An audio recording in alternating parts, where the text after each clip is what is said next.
नमस्कार, स्वागत है आपका। आप देख रहे हैं हम वतन टीवी और मैं हूं आपके साथ अजीत कुमार। राजधानी दिल्ली में पिछले लंबे समय से इंतजार के बाद आखिरकार एमसीडी के चुनाव का बिगुल बज चुका है। जी हां, दिल्ली में शुक्रवार को चुनाव आयोग ने प्रेस कॉन्फ्रेंस कर एमसीडी चुनाव के तारीखों की घोषणा कर दी है। चुनाव आयोग के अनुसार आगामी 4 दिसंबर को दिल्ली में 250 निगम वार्डों पर चुनाव आयोजित किए जाएंगे, जिसके बाद 7 दिसंबर को इन चुनाव के नतीजे सामने आएंगे। राजधानी दिल्ली में बीते लंबे समय के इंतजार के बाद आखिरकार दिल्ली के एमसीडी चुनाव का बिगुल बज गया है। शुक्रवार को दिल्ली नगर निगम की 250 सीटों पर होने वाले चुनाव का चुनाव आयोग ने घोषणा कर दी, जिसमें 4 दिसंबर को मतदान किए जाएंगे और 7 दिसंबर को रिजल्ट आएगा। चुनाव आयोग के मुताबिक मतदान सुबह 8 बजे से शाम 5 बजे तक होगा। The issue of notification which calls upon the wards to elect councillors and which also commences the nomination filing will be on Monday 7th November. The last date for filing the nominations is 14th of November, which is also a Monday. Scrutiny of nominations will be on 16th of November, which is Wednesday. The last date for withdrawal of candidatures is 19th of November, that is Saturday. The date of poll, if necessary, as is always mentioned, is 4th of December, which is Sunday. And the counting of votes will be done on 7th of December, which will be Wednesday. And the completion of the entire electoral process will be done by 15th of December, which is Thursday.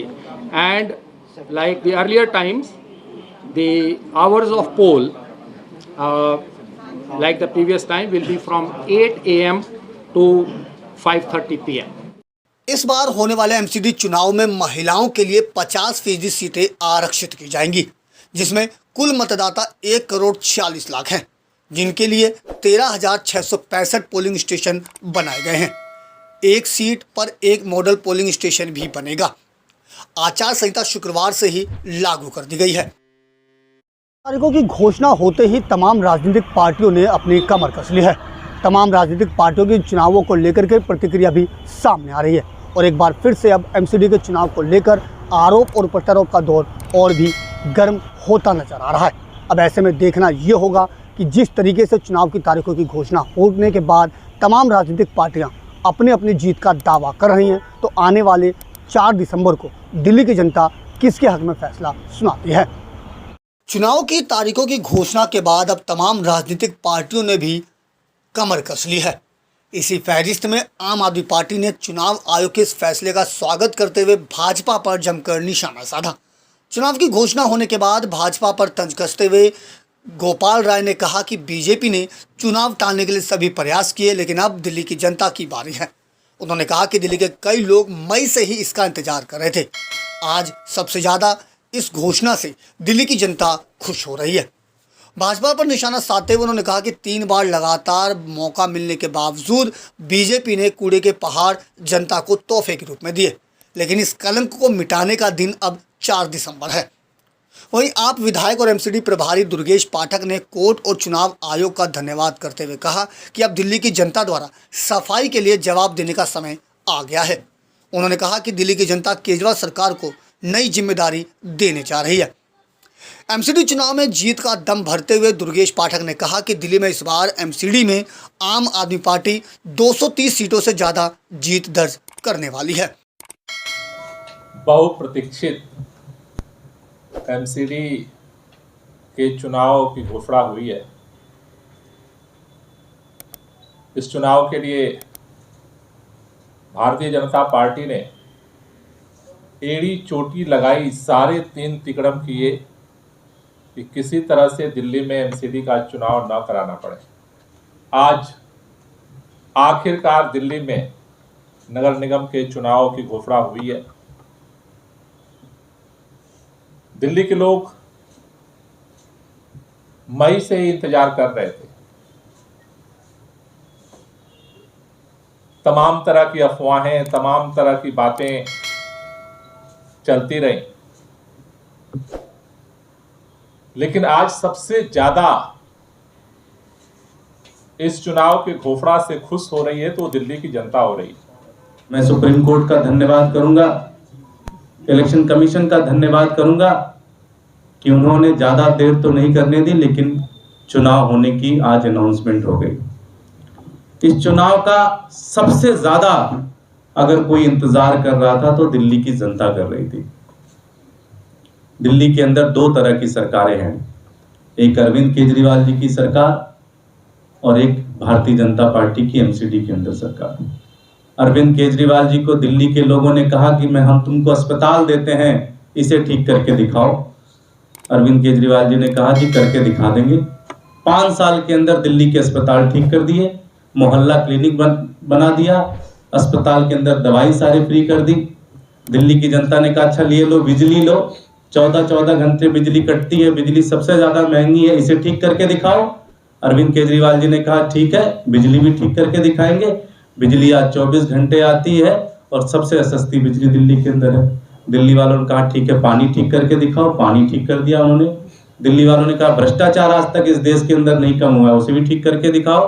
उन्होंने भ्रष्टाचार के अंदर भी ठीक कर दिया, महिलाओं के लिए बस फ्री कर दी, बुजुर्गों के लिए तीर्थ यात्रा कर दिया। अब दिल्ली की जनता को ये पता है और दिल्ली की जनता ये जानती है कि अब साफ सफाई करने की जिम्मेदारी देने का भी समय आ चुका है। कैंपेन चला रहे हैं कि दिल्ली के अंदर अब तक जो जिम्मेदारी अरविंद केजरीवाल जी को मिली वो पूरा किया उन्होंने। साफ सफाई की जिम्मेदारी अरविंद केजरीवाल जी को दीजिए, हम पूरा करेंगे। हमारा तो एक ही कैंपेन है, एक लाइन का। राजनीतिक पार्टियों की इसी हलचल के बीच कांग्रेस प्रदेश अध्यक्ष अनिल चौधरी ने भी अपनी प्रतिक्रिया दी। उन्होंने कहा कि कांग्रेस इस निगम चुनाव के लिए पूर्ण रूप से तैयार है। प्रदेश अध्यक्ष ने कहा कि कांग्रेस इन चुनावों में बीजेपी और आम आदमी पार्टी की नाकामियों को जनता तक पहुंचाने का काम करेगी। साथ ही शीला दीक्षित सरकार द्वारा दिल्ली में किए गए कार्यकाल को भी दिल्ली की आम जन तक पहुंचाने का काम किया जाएगा। और इस बार एमसीडी चुनाव के लिए कांग्रेस पार्टी पूर्ण रूप से कमर कस चुकी है और भाजपा और आम आदमी पार्टी दोनों को ही करारा जवाब दिया जाएगा। जिस तरह से इलेक्शन की घोषणा हुई, ये घोषणा हालांकि पहले समय पे चुनाव होते तो अभी दिल्ली की स्थिति है वो अलग होती। जो दिल्ली के अंदर हालात व्याप्त थे, खासतौर से जो प्रदूषण है, गंदगी, उस पर बहुत राजनीति उन्होंने की जो जवाबदेही थी। सो चुनाव टालने के लिए, हार टालने के लिए भाजपा ने जिस तरह से दोषपूर्ण परिसीमन थोपा था, उसके लिए हम एक लड़ाई लड़ रहे हैं, वो लड़ाई कोर्ट में। लेकिन अब इन घोषणाओं के बाद कहना चाहता हूँ, कोर्ट से बड़ी एक अदालत है, वो जनता की अदालत है।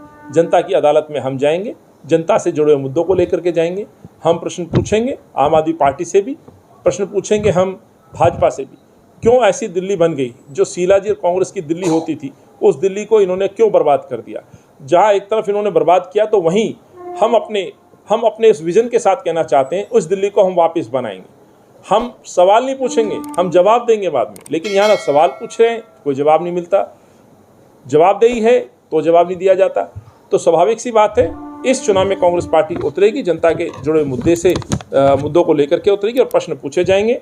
दलित विरोधी, माइनॉरिटी विरोधी परिसीमन पे पूछा जाएगा, लोकतंत्र की हत्या पे पूछा जाएगा, दंगों पे पूछा जाएगा, CNRC पे पूछा जाएगा क्यों इस बार पूर्वांचल का एक महापर्व क्यों नहीं मना पाया, क्यों बेरोजगारी पर आज ये सरकार चुप है, प्रदूषण पे सवाल पूछे जाएंगे। और ये तमाम जो बातें, जो मुद्दे हैं, वो दिल्ली की जनता के जुड़े मुद्दे हैं। तो इस पर कांग्रेस पार्टी तैयार है, हमारे उम्मीदवार तैयार हैं, हमारे वो सवाल तैयार हैं जो सवाल इन लोगों से पूछे जाएंगे।